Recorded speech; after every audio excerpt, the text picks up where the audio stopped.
محترم ناظرین، کیسے ہیں آپ سب؟ آج کی سیریس ٹاک میں ایک بار پھر سے خوش آمدید۔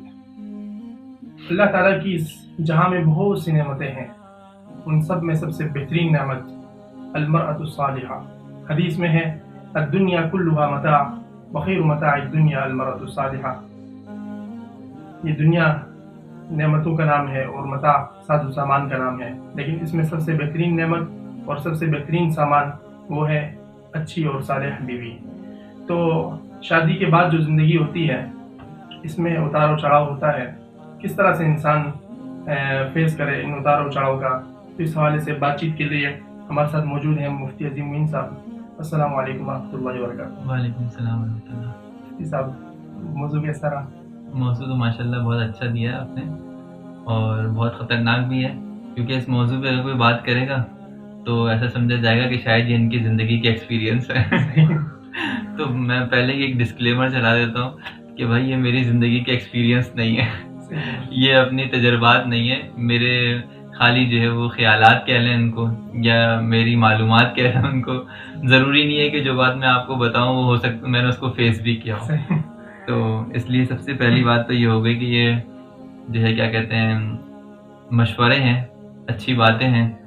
انسان کی زندگی بہت حد تک جو ہے وہ شادی کے بعد تبدیل ہو جاتی ہے، اور آج کل جیسے کہ آپ جانتے ہیں کہ بہت زیادہ شرح طلاق بڑھتا جا رہا ہے، ڈائیورس ریٹ پاکستان میں تیزی سے انکریز ہو رہا ہے۔ لوگوں کے اندر عدم برداشت، لوگوں کے اندر جذباتیت، لوگوں کے اندر ایسا لگتا ہے کہ سائیکالوجی اتنی زیادہ ان کی خراب ہوتی جا رہی ہے کہ وہ اپنی زندگی کو تبدیل کرنا نہیں چاہتے، وہ ایک دوسرے کو برداشت کرنا نہیں چاہتے۔ اس لیے جس طرح ہم پہلے زمانے میں دیکھتے تھے کہ بس اگر شادی ہو گئی تو کہتے ہیں اب تو مر کر ہی باہر آئے گی عورت، اب ایسا نہیں ہے۔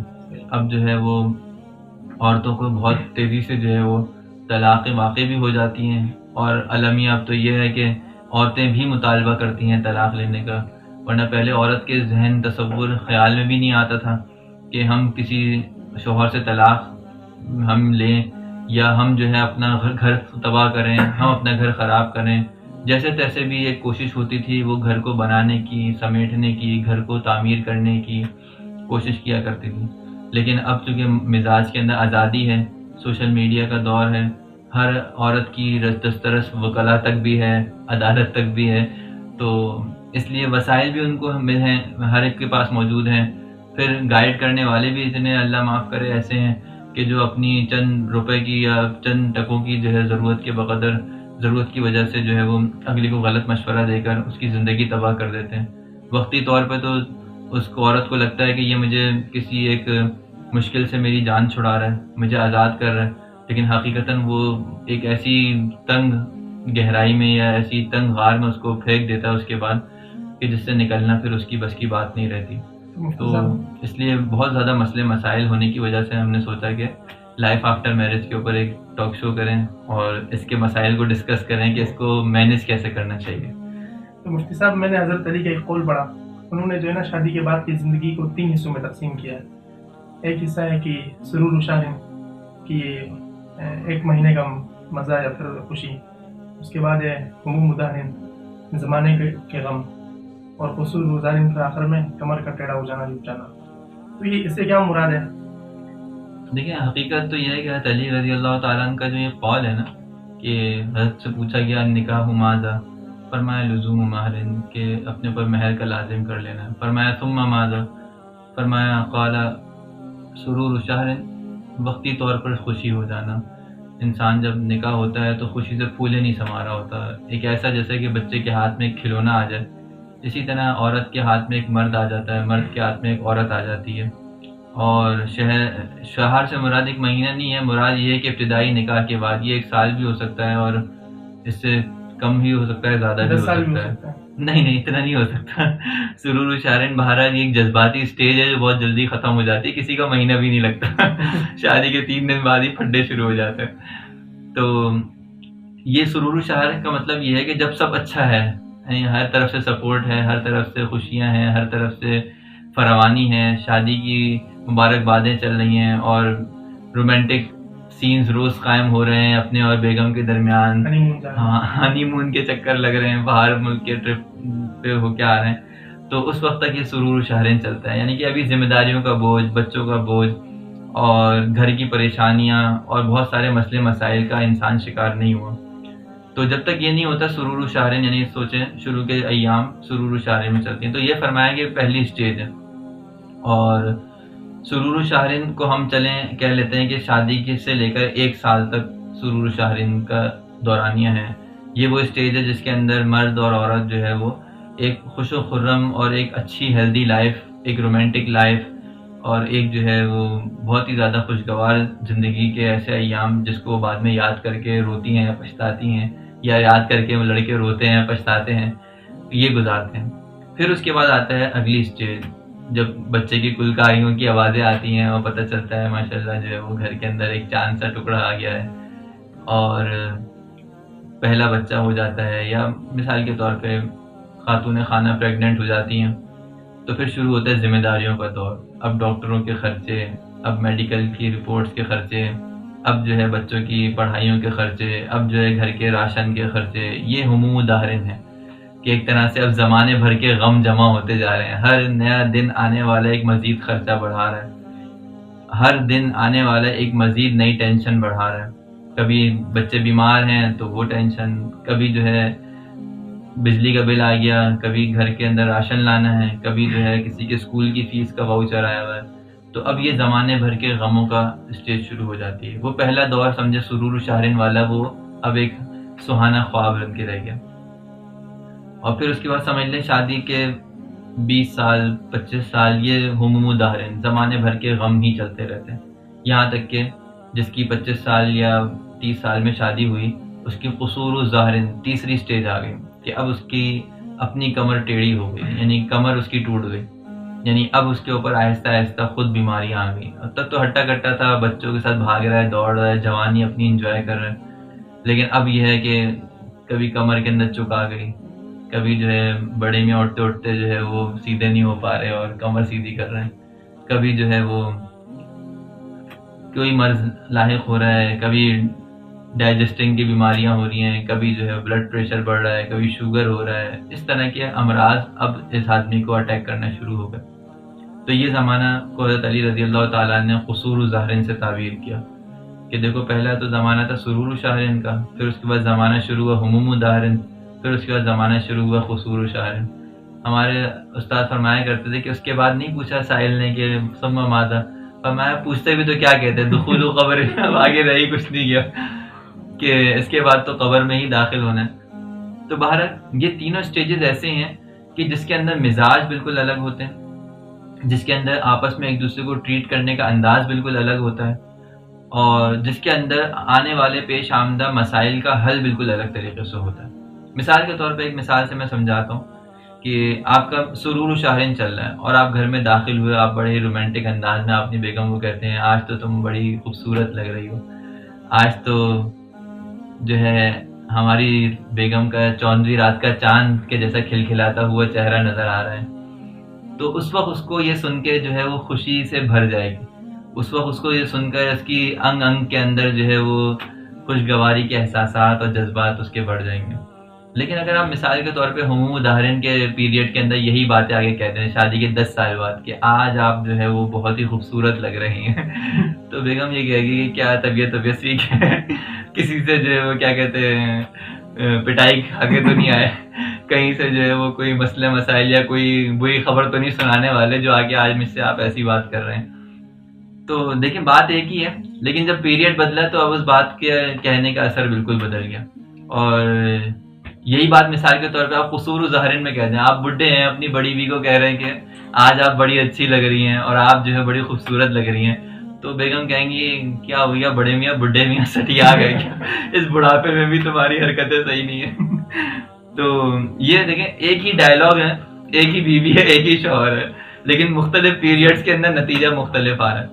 تو معلوم ہوا کہ ہر پیریڈ کا گزارنے کا طریقہ الگ ہے. جب آپ سرور و شہرین میں ہوتے ہیں نا تو آپ کی شادی کی جو ڈور ہے وہ سمجھے کچے دھاگے سی ہوتی ہے, ذرا سا پھڈا اس کو توڑ دیتا ہے, ذرا سا گھر والوں کی آپس کی ناچاقی اس کو توڑ دیتی ہے، ذرا سا جو ہے بدتمیزی اس کے اندر جو ہے وہ ایک خلل پیدا کر دیتی ہے۔ سمجھے ایک طرح سے کہ اگر آپ کی شادی ہو گئی اور آپ کا پہلا سال چل رہا ہے، آپ سرور شہرین میں ہیں، تو 90% چانسز ہیں کہ آپ کی طلاق ہو سکتی ہے، آپ دونوں ایک دوسرے سے سیپریٹ ہو سکتے ہیں، کیونکہ اس وقت آپ دونوں کو جوڑنے والی کوئی مضبوط گرہ نہیں ہے، آپ کے اپنا تعلق اتنا مضبوط نہیں ہوا۔ لیکن یہی چیز اگر آپ پیریڈ گزار لیتے ہیں سرور شہرین کا، آپ کے 1-2 بچے ہو جاتے ہیں، آپ کے جو ہے ذریعہ معاش کوئی چلنا شروع ہو جاتا ہے، گھر کے کام کاج شروع ہو جاتے ہیں، عورت گھر میں کام کاج کرنا شروع کر دیتی ہے، آپ بیرون خانہ ذمہ داری سنبھال لیتے ہیں، عورت اندرون خانہ ذمہ داریوں کو سنبھالنا شروع کر دیتی ہے، تو اب آپ کے جو ہے سیپریٹ ہونے کے چانسز جو ہے وہ کم ہو جاتے ہیں۔ اب گویا کہ اب آپ کی طلاق کا ریشو سمجھ لیں 50% تک گر گیا، کہ اب آپ کے جو ہے وہ سیپریشن نہیں ہو سکے گی۔ اب آپ کے درمیان بچے ہیں، اگر آپ ایک دوسرے سے الگ ہونے کا سوچیں گے تو پہلے بچوں کا خیال آئے گا کہ ان کا کیا ہوگا، ان کے فیوچر کی خاطر انسان قربانیاں دے دیتا ہے۔ بہت سی دفعہ ایک عورت سوچتی ہے کہ میں اس مرد کو برداشت نہیں کر سکتی، لیکن بچوں کی خاطر وہ برداشت کرتی ہے۔ یا بہت سی دفعہ ایک مرد سوچتا ہے کہ یار یہ عورت میرے شان کی یا میرے معیار کے یا میرے راحت کے مناسب نہیں ہے، لیکن وہ صرف اپنے بچوں کی خاطر اس کو برداشت کرتا ہے، اور وہ معاملہ طلاق تک یا سیپریشن تک نہیں جاتا۔ تو معلوم ہوا کہ یہ اسٹیجز الگ ہیں جن کے اندر طلاق کا ریشو، اور جیسے جیسے انسان کی زندگی آگے بڑھتی جاتی ہے ان کے سیپریشن کے چانسز کم سے کم ہوتے جاتے ہیں، اور جب آپ قصور ظاہرین میں چلے جاتے ہیں تو پھر بڑے بڈھے کا بڑی بی کا سہارا ایک دوسرے کے علاوہ کوئی بچتا نہیں ہے۔ حتیٰ کہ جو بچے بھی انہوں نے پال پوس کے یہ سوچ کے بڑے کیے ہوتے ہیں کہ شاید یہ ہمارے سہارا بنیں گے، وہ بھی اپنے اپنی راستوں پہ نکل کر چھوڑ کے جا چکے ہوتے ہیں۔ آپ کا سہارا حقیقتاً وہی رہ جاتا ہے جس کا جو حقیقی طور پہ آپ کا رفیق سفر تھا، یعنی آپ کی شریک حیات، آپ کی بیوی۔ مفتی صاحب، یہ قرآن میں ایک لفظ استعمال ہوا ہے مودت کا اور دوسرا رحمت کا، تو یہ مودت کا تعلق سرور شہر یا قصور اسے عموم دہر اس سے ہے، اور رحمت کا تعلق قصور زار سے ہے۔ لیکن یہی کہا جا سکتا ہے کہ دیکھیں ساری زندگی میں ہی مودت اور رحمت ہونی چاہیے۔ ہاں، یہ الگ بات ہے کہ الگ ٹائم پیریڈز میں الگ چیزوں کا اظہار ہوگا، جیسے کہ سرور شہرین میں مودت کا اظہار زیادہ ہوگا، رومانٹک سین زیادہ ہوں گے، آپ جو ہے وہ بیگم کے قریب جانے کی بار بار کوشش کریں گے، آپ جو ہے مثال کے طور پہ اپنی بیوی کے ساتھ ٹائم اسپینڈ کرتے ہوئے فرحت اور راحت محسوس کریں گے، بیگم اپنے شوہر کے بغیر ان کو نیند نہیں آئے گی، وہ شوہر کے بغیر نہیں رہ سکتی۔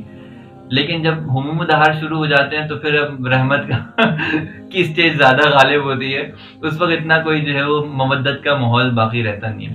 لیکن کچھ چیزیں ایسی ہیں جن کے آپ نے خیال جو ہے وہ رکھنا ہوتا ہے۔ مثال کے طور پہ آپ نے جب شریعت نے آپ کو کہہ دیا کہ بیوی آپ کا لباس ہے، ہن لباس لکم وانتم لباس لہن، تو دیکھیں لباس ہوتا ہے انسان کے عیوب کی پردہ داری کے لیے۔ تو آپ نے ساری زندگی اگر اپنی بیوی کے کسی عیب پر مطلع ہو بھی گئے ہیں تو آپ کو پردہ داری کرنی چاہیے، اس کو افشا نہیں کرنا چاہیے۔ اگر شوہر اپنی بیوی کے کسی عیب پر مطلع ہو گیا ہے تو اس کو افشا نہ کرے، اسی طرح بیوی اپنے شوہر کے عیوب پر مطلع نہ ہو گئی ہے تو اس کو افشا نہ کرے۔ پھر دوسرے آپس میں ایک دوسرے کی تعظیم اور ایک دوسرے کی رسپیکٹ، اس کا عنصر کبھی ختم نہیں ہونا چاہیے۔ بہت سے شوہر جو ہے یہ سمجھتے ہیں کہ ہماری بیوی ہے، ہمارے ماتحت ہیں، ہم جو چاہیں اس کو کہہ دیں، گالیاں دے دیتے ہیں اپنی بیویوں کو، مفتی صاحب برا بھلا کہہ دیتے ہیں، کچھ عیب ہوتے ہیں جنسی ہوتے ہیں، اس کا بھی اظہار نہ کریں، بالکل بھی نہیں، ہرگز بھی نہیں۔ بالفرض یہ تو لباس ہیں، اور اگر ایک دوسرے کے عیوب ہیں تو اس کا تو اظہار کرنے کی شریعت میں بالکل بھی اجازت مطلب وہ نہیں۔ بچہ پیدا کرنے کے قابل نہیں عورت، یا پھر مرد جو ہے وہ جنسی، دیکھیں اگر وہ کوئی عیب ایسا ہے کہ جس کے ساتھ وہ زندگی نہیں گزار سکتا تو پھر اس صورت میں شریعت نے اس کو اس بات کا جو ہے وہ اختیار دیا کہ وہ سیپریٹ ہو جائے، الگ ہو جائے، طلاق لے لے، لیکن اس کا اظہار کرنا، اس کو بدنام کرنا، اس کا افشا کرنا، یہ انتہائی سخت نازیبا بات ہے۔ تو اگر آپ کو ایک ساتھ رہنا ہے تو لازمی سی بات ہے ایک دوسرے کے عیوب پر پردہ داری کرنی ہے، لازمی سی بات ہے۔ ہر انسان کے اندر عیب ہوتے ہیں، ضروری نہیں ہے کہ کوئی بڑا عیب ہو۔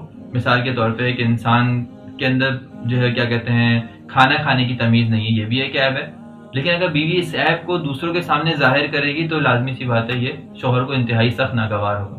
مثال کے طور پہ اگر شوہر کو یہ لگتا ہے کہ بیگم کے اندر صاف ستھرا رہنے کی صفت نہیں ہے اور اس کو اس کی جو ہے وہ صاف ستھرا نہ رہنے سے گھن آتی ہے تو وہ اس کی اصلاح کر سکتا ہے، اس کو سمجھا سکتا ہے، لیکن اس کا اظہار وہ دوسروں کے سامنے کر دے یہ انتہائی نازیبا ہے۔ ہوتا یہ ہے کہ گھروں کے جھگڑوں کی اصل بنیاد ہی ایک دوسرے کے عیبوں کا افشا دوسرے کے سامنے ہوتا ہے کہ میری بیوی ایسا کرتی ہے، وہ دوستوں کے سامنے بیان کر رہا ہوتا ہے، اور بیوی اپنی سہیلیوں کے سامنے اپنے شوہر کے عیوب کا اظہار کر رہی ہوتی ہے، تو یہ انتہائی نازیبا ہے۔ دوسرا یہ کہ جب ہم رسپیکٹ نہیں کرتے، تو دوسرا اصل مین عنصر ہے کہ اگر وہ ہماری بیوی ہے تو وہ ہماری باندی تو نہیں ہے، ہم نے اس کو رفیق حیات بنایا ہے، ہم نے اس کو شریک سفر بنایا ہے، ہم نے اس کو کوئی خریدا نہیں ہے کسی مارکیٹ سے جا کے۔ تو ہمیں اس بات کی کوشش کرنی چاہیے کہ ہم سارے ایسے اقدام کریں جس سے اس کی عزت نفس مجروح نہ ہو۔ ہوتا کیا ہے کہ سالن میں ذرا سی جو ہے وہ نمک زیادہ ہو گیا تو ہم نے گھر والوں کے سامنے اس کو جھاڑ پلا دی، برا بھلا کہہ دیا، صرف یہ سوچتے ہوئے کہ یہ کون سا میرے مقابلے میں کچھ کر سکتی ہے۔ تو اگر اللہ نے یہاں پر آپ کو طاقت، قوت اور اللہ تعالیٰ نے آپ کو اس پر ایک اتھارٹی دے دی ہے، تو اللہ تعالیٰ تو ہر چیز کا حساب کتاب رکھنے والے ہیں، قیامت میں اس کا مواخذہ بھی ہوگا۔ یا مثال کے طور پہ اگر بیوی جو ہے وہ بدتمیزی سے بات کرتی ہے، شوہر کی عزت نفس کا خیال نہیں رکھتی، تو کبھی بھی یہ رشتہ برقرار نہیں رہ سکتا۔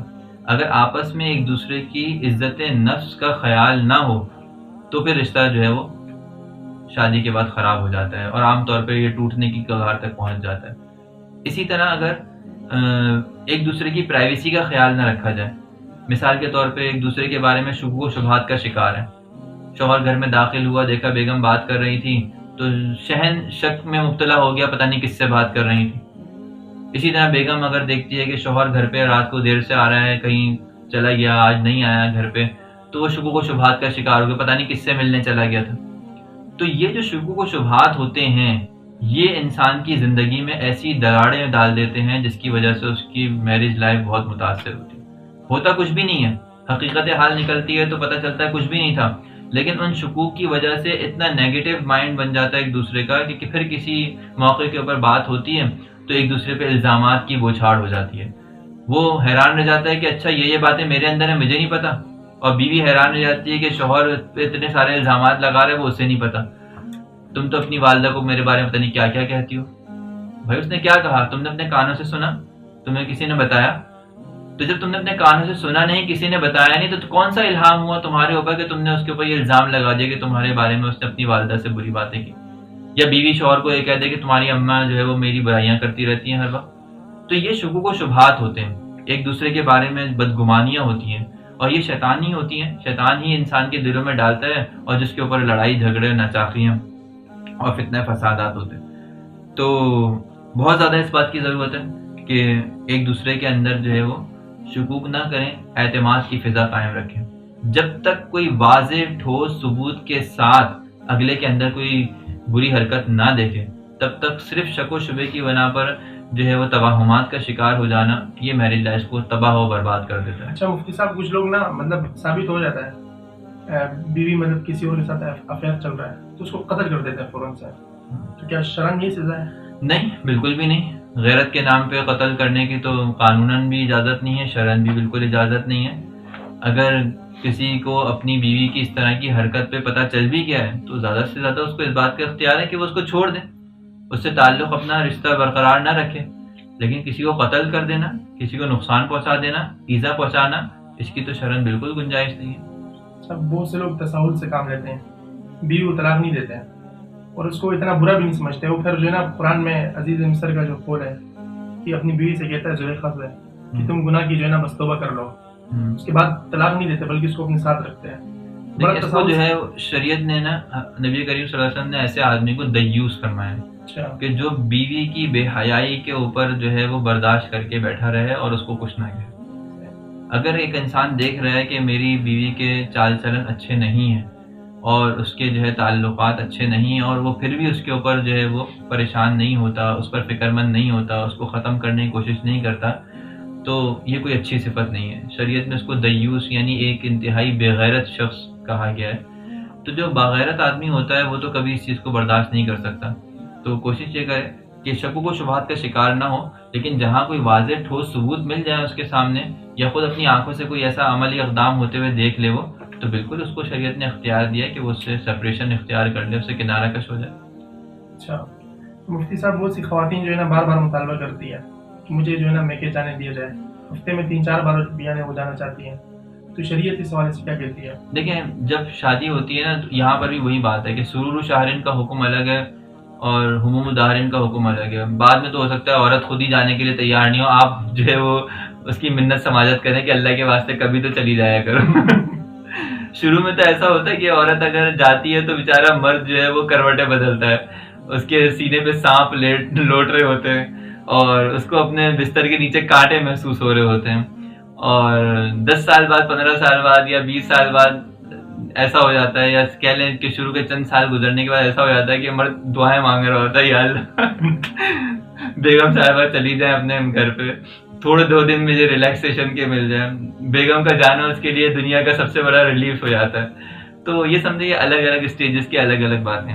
تو شروع کا دن ہو, اسے پتا ہے کہ یہ تازہ تازہ اپنے گھر والوں کو چھوڑ کے, اپنے بھائی بہنوں کو چھوڑ کے, اپنے ماں باپ کو چھوڑ کے آئی ہے, تو تھوڑا خیال کر لیں. اگر وہ ہفتے میں 1 دفعہ یا 2 دفعہ بھی چلی جاتی ہے, یا چلو 15 دن میں 1 دفعہ یا 2 دفعہ چلی جاتی ہے حسب سہولت, تو اس کو برداشت کر لیں اور یہ سمجھ لیں کہ یہ شروع کی بات ہے. بعد میں جا کے جب وہ گھر میں سیٹ ہو جائے گی, اس کو لگے گا کہ اس گھر کے اندر جو میرے شوہر کی والدہ ہیں وہ میری والدہ کی طرح مجھے ٹریٹ کرتی ہیں, یا شوہر کی جو بہنیں ہیں میری نند و بھاوجے ہیں وہ مجھے اپنی بہنوں کی طرح ٹریٹ کرتی ہیں, تو اس کو اپنے گھر کی تشنگی محسوس نہیں ہوگی. لیکن اگر اسے یہاں پر ہر طرح کی نفرتیں ملیں گی اور محبتیں اس کو اپنے گھر سے ملیں گی, تو وہ بار بار بھاگنے کی کوشش کرے گی. تو اگر وہ شروع میں جا رہی ہے, زیادہ جا رہی ہے, تو اس کو تھوڑا سا برداشت کرنا چاہیے اور اس کے اندر اس کو تھوڑی سی رخصت دینی چاہیے. ہاں, جب بچے آ جائیں, ذمہ داریاں آ جائیں, تو اس کے حساب سے پھر اس کا مزاج بدل جانا چاہیے. اصل چیز ہے انسان کا اپنی عادات کو اپنے لائف پارٹنر کی وجہ سے چینج کرنا. آپ کو شادی کے بعد سمجھنا پڑتا ہے کہ میری کس عادت سے میرے ساتھی کو, میرے لائف پارٹنر کو تکلیف ہو رہی ہے. آپ کو چاہیے کہ وہ چیز چھوڑ دیں. مثال کے طور پر آپ سگریٹ پیتے ہیں اور آپ کی عادت ہے, لیکن آپ کی بیگم کو آپ کے منہ سے سخت بدبو آتی ہے اور وہ اس کو برداشت نہیں کر پاتی, تو آپ کو چاہیے کہ آپ اپنی زندگی کو تبدیل کریں. کیوں؟ اس لیے کہ اگر آپ یہ زندگی تبدیل نہیں کریں گے, اپنی عادت کو تبدیل نہیں کریں گے, تو لائف پارٹنر تبدیل کرنا پڑ جائے گا. تو 2 ہی آپشن ہے آپ کے پاس, کہ یا تو اپنی عادت تبدیل کر لیں یا بیگم تبدیل کر لیں. تو آسان آپشن یہ ہے کہ اپنی عادت تبدیل کریں, کیونکہ بیگم کو تو ساتھ چلانا ہے, شریک سفر ہے. اسی طرح بیگم کی بھی بہت ساری عادتیں ایسی ہوتی ہیں. مثال کے طور پہ بیگم کی عادت ہے گندا سندہ رہنے کی, میک اپ وغیرہ نہیں کرتی, صاف ستھری نہیں رہتی. یا بیگم کی عادت ہے مثال کے طور پہ وہ کچن اور گھر کو گندا رکھتی ہیں مثال کے طور پہ. یا بیگم کی عادت ایسی ہے کہ وہ اونچی آواز سے گھر میں باتیں کرتی ہیں, چیختی چلاتی زیادہ ہیں. تو اگر آپ کو لگتا ہے کہ آپ کی لائف پارٹنر کو ان باتوں سے تکلیف ہوتی ہے, تو اس کو تبدیل کرنا چاہیے. کیونکہ یہ چیزیں ایسی ہیں کہ انسان شادی کے بعد پہلے تو اس کی زندگی ایک بیچلر والی ہوتی ہے, وہ جیسا چاہتا ہے من مانی زندگی گزارتا ہے. اس کے اٹھنے سونے کی کوئی ٹائمنگ نہیں, جب آنکھ کھلی اٹھ گئے, جب چاہ سو گئے رات کو. اسی طرح کھانے پینے کی کوئی ٹائمنگ نہیں. لیکن اب ایک آدمی کا سہارا اور ایک آدمی کا تعلق آپ کی ذات سے جڑ چکا ہے. اب اگر آپ کو کھانا ہے تو اس کے ساتھ اس نے بھی کھانا ہے, تو اس کے خیال رکھنے کی ضرورت ہے. اب پہلے آپ کھا لیا کرتے تھے, جس طرح چاہا آپ نے ہاتھ پاؤں چلایا اور کھا لیا مزے سے, اس میں آپ نے دسترخوان جیسا چاہا گندا رکھ دیا. لیکن اب اگر آپ کو کھانا ہے تو تھوڑا سا تمیز و تہذیب سے کھانا پڑے گا, کہ اگلا بندہ بھی کھا سکے آپ کے ساتھ. آپ کھائیں تو منہ سے آواز نہ آئے, آپ کھائیں تو اس کے اندر سے منہ سے بدبو نہ آئے, آپ کھائیں تو پلیٹ اس طرح ہو کہ جس کے اندر دوسرا آدمی بھی اپنا لقمہ ڈال سکے. اتنی گندگی نہ ہو پلیٹ کے اندر کہ اگلے آدمی کو گھن ہے اس کے اندر نوالا داخل کرتے ہوئے. تو یہ سب چیزوں کا خیال رکھنا پڑتا ہے. آپ کو سوچنا پڑتا ہے کہ اب مجھے اپنی کون سی بری عادتیں تبدیل کرنی پڑیں گی. دیکھیں, اگر یہ اپنی عادات کو آپ تبدیل نہیں کرتے تو یقین جانیں کہ آپ کا لائف پارٹنر پھر تبدیل ہو جاتا ہے, یعنی پھر وہ آپ کے ساتھ زیادہ عرصے نہیں رہ پاتا. اگر بیگم مارتی ہو تو بیگم مارتی ہو تو بچاؤ کے اقدامات کرنے چاہیے. سیلف ڈیفینس کا تو انسان کا اختیار ہے نا, تو اپنا سیلف ڈیفینس کرے. ویسے ایسا ہوتا نہیں ہے, لیکن بہرحال اگر کوئی ایسی ہو, کوئی کراٹے مین کو لے کر آ جائے گھر کے اندر جو ٹائیکانڈو یوز کرتی ہو, تو ٹھیک ہے, پھر اس کا دفاع بھی کر سکتا ہے وہ. صحیح. مفتی صاحب ایک اجازت ہو تو ایک سوال کر لوں. ہاں جی. تو بہت سے جو مرد ہوتے ہیں وہ جنسی حق کو جو ہے نا جبری وصول کرتے ہیں. خاتون کی طبیعت بھی نہیں دیکھتے ہیں کہ وہ بیچاری بیمار ہے یا پھر کوئی اور مسئلہ ہے, لیکن وہ یہ سمجھتے ہیں کہ حدیث میں پڑھا ہوتا ہے انہوں نے کہ ایسی عورت پہ جو ہے نا لعنت ہوتی ہے جس کو اسے شوہر بلائے لیکن ہو رہا ہے. تو اس کو جو ہے نا اس حدیث کو صحیح طرح سمجھ نہیں پاتے ہیں, تو اس کو اپنا جبری حق سمجھتے ہیں. تو اس کے بارے میں کچھ دیکھیں, زندگی تو ساری ساتھ ہی گزارنی ہے اور بیوی بھی کہیں بھاگی نہیں جا رہی. تو اس لیے جو ہے وہ اگر کبھی ایسا ہو کہ شوہر کا موڈ ہو بیگم کا نہ ہو, یا بیگم کا موڈ ہو شوہر کا نہ ہو, تو دونوں کو ایک دوسرے کے جذبات کا خیال رکھنا چاہیے. اور ویسے بھی یہ جو انسان کے جو جنسی مراحل ہوتے ہیں اس کے اندر دونوں کا مطمئن ہونا اور دونوں کا خوشگوار ماحول میں ہونا، موڈ میں ہونا ضروری ہے. تو اگر شوہر کو مثال کے طور پر بہت سخت تقاضا ہے سیکس کا اور وہ چاہتا ہے بیوی کے قریب جانا، تو بہتر یہ ہے کہ وہ پہلے بیوی کو اس طرح راضی کرے کہ وہ بھی اس طرف اپنا ذہن بنا لے. اگر اس کا موڈ نہیں ہے تو ڈائریکٹ شروع میں جاتے ہی اس سے جبراً اس طرح کی حرکت کرنا یا اس کو فورس کرنا یہ انتہائی سخت نازیبا اور سخت نامناسب ہے.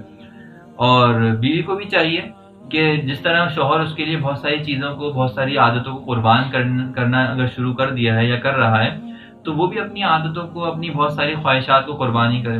دیکھیں، شادی جو ہے وہ شاید دنیا میں کسی کی بھی نہیں چل پاتی اگر ایک دوسرے کے لیے قربانی دینے کا جذبہ نہ ہو. شادی انسان کی چلتی ہی صرف ایک دوسرے کی قربانی کے خیالات اور جذبات سے ہے، ورنہ یہ جو انسان کی ڈیزائرز ہوتی ہیں یہ تو شادی کے چند مہینوں کے بعد یا چند سالوں کے بعد بالکل ختم ہو جاتی ہیں. انسان بالکل ہر طرح سے اس کے بیوی کی جو طلب ہوتی ہے، بچوں کی جو طلب ہوتی ہے، یہ سب چیزیں جو ہوتی ہیں، یہ سارے خواہشات جب پوری ہو جاتی ہیں تو وہ ٹھنڈا ہو جاتا ہے بالکل ان سب معاملات کے اندر. لیکن وہ شادی کو پھر بھی برقرار رکھتا ہے اور مرتے دم تک بیوی کا ساتھ دیتا ہے، صرف اس لیے کہ جب مجھے ضرورت تھی تو یہ موجود تھی، جب میں کمزور تھا تو اس نے مجھے مضبوط کیا، جب میں بیمار تھا تو یہ میرا سہارا بنی. اور یہی چیزیں عورت بھی سوچتی ہے کہ دیکھو جب میں کمزور تھی تو اس نے مجھے ساتھ دیا، جب میں پریشان تھی تو اس نے میری پریشانی دور کی. تو ایک دوسرے کے لیے دی جانے والی قربانی یہ مرتے دم تک ایک دوسرے کا سہارا بنتی ہے، ورنہ کوئی اور چیز ایسی نہیں ہے جو نکاح میں دو آدمیوں کو، دو مختلف زاویہ رکھنے والے، مختلف مینٹلٹی کے لوگوں کو ایک ساتھ ایک چھت کے نیچے رکھ سکیں. یہ دنیا کا مشکل ترین کام ہے کہ دو مختلف المزاج، مختلف النفس، مختلف الخاندان کے لوگ ایک چھت کے نیچے زندگی گزاریں اور اس کے اندر ایک دوسرے کو برداشت کریں. کیونکہ ایک لمحہ آتا ہے، ایک موقع آتا ہے کہ انسان کی ایسا لگتا ہے کہ برداشت سے اب باہر ہو گیا، کہ بس اٹس انف فار می، بس اب مزید برداشت نہیں ہوتا، یہ مجھے یہ کام اب مزید برداشت نہیں ہوتا. تو وہاں پر آ کے یہ ایک دوسرے کے لیے جو قربانی دینے والا عنصر ہوتا ہے، یہ ایک واحد دھاگا ہوتا ہے جو ان دونوں کو ایک دوسرے سے باندھے رکھتا ہے. اس کے علاوہ اور کوئی چیز نہیں ہوتی. جزاک اللہ مفتی صاحب. محترم ناظرین، لائف آفٹر میرج بہت سے ایشوز پر مفتی صاحب کی خوب سیر گفتگو ہم نے سنی. تو بہت سی الجھنیں جو ہیں ذہنوں میں ہوتی ہیں، مفتی صاحب کی گفتگو الحمدللہ حل کر دیتی ہے. تو آپ حضرات سے گزارش ہے کہ اگر آپ شادی کے تجربہ کر چکے ہیں تو ان تمام باتوں کو مد نظر رکھیں اور برداشت اور حوصلہ اپنی ذات کے اندر اور اپنی فطرت کے اندر پیدا کریں، تو انشاءاللہ تعالیٰ آپ کی زندگی بہت ہی خوش گزار گزر سکتی ہے. السلام علیکم ورحمۃ اللہ وبرکاتہ.